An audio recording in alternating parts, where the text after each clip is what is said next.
আসসালামু আলাইকুম। শরীরের যে কোনো ধরনের অসুখ হলেই আমরা ডাক্তার দেখিয়ে থাকি, আর ডাক্তারের কথা মতো ওষুধও কিনে থাকি।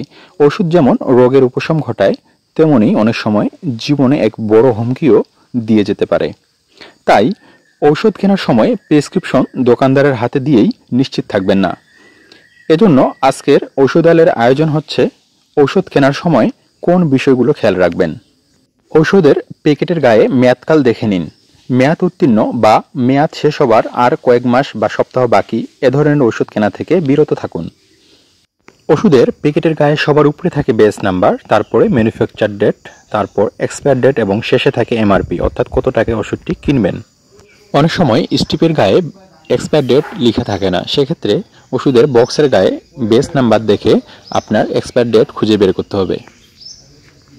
এখানে দেখতে পাচ্ছেন 34203801, এটি ওষুধের বেস নাম্বার। নিচের এই স্ট্রিপে 34203801, অর্থাৎ বেস মিলে গেছে। যেই ওষুধটির ম্যানুফ্যাকচার ডেট 0922, অর্থাৎ সেপ্টেম্বর 2022, এবং এক্সপায়ার ডেট 0824, অর্থাৎ আগস্ট 2024। আগস্টের 31 তারিখ পর্যন্ত এই ওষুধটির মেয়াদ রয়েছে। তবে ওষুধের পাতার গায়ে প্রথমে থাকে বেস নাম্বার, এখানে 23006, এটি ওষুধের বেস নাম্বার। অর্থাৎ এক্সপায়ার ডেট 10 অক্টোবর 25, মানে 2025, অর্থাৎ এই ওষুধটি অক্টোবর মাসের 31 তারিখ 2025 সালে ডেট এক্সপায়ার হয়ে যাবে।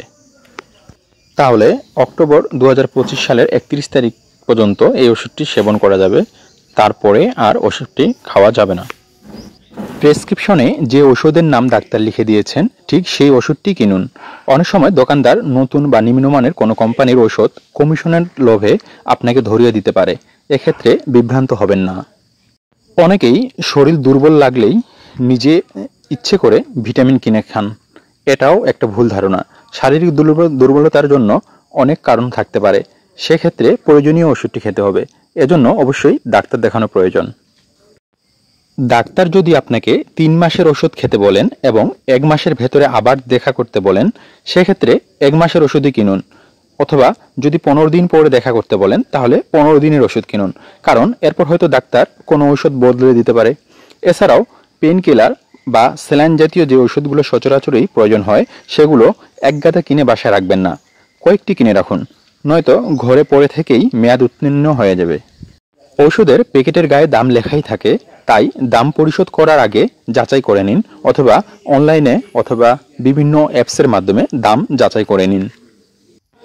কিছু ঔষধ আছে যেগুলো ফ্রিজে সংরক্ষণ করতে হয়, কেননা সূর্যের তাপমাত্রায় এগুলোর কার্যকারিতা কমে আসে বা নষ্ট হয়ে যায়। তাই কেনার সময় দেখুন ওষুধটি কী অবস্থায় সংরক্ষিত ছিল। কেনার সময় খেয়াল করুন ওষুধের প্যাকেট বা পাতাটি ছেঁড়া, ফুটাযুক্ত বা খোলা কিনা। এ ধরনের কিছু হলে অবশ্যই সেই ওষুধটি কিনা থেকে বিরত থাকুন।